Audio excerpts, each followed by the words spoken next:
Hello বন্ধুরা, সবাই কেমন আছো? আশা করি সবাই ভালো আছো। আমার রান্না বান্না কমপ্লিট।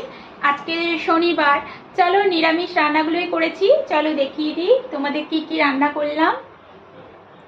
প্রথমে আছে এখানে ভাত।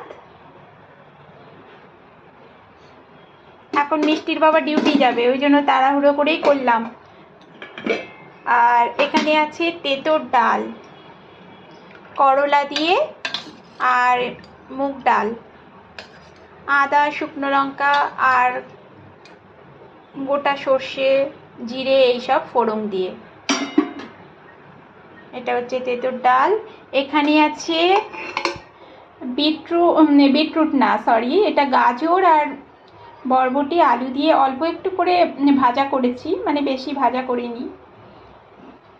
যেটুকু বরবটি শুকনো হচ্ছিল সেগুলোকে দিয়েই একদম ভাজা ভাজা করেছি।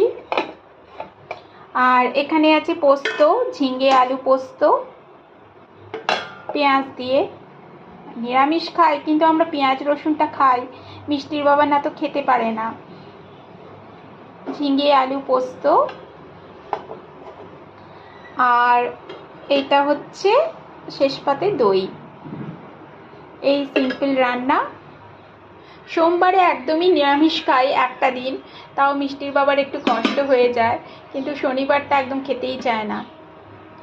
যাই হোক, এই রান্নাবান্না তোমাদের কি কি রান্না হলো অবশ্যই কমেন্ট করে জানিও। আজকের মতন বাই বাই।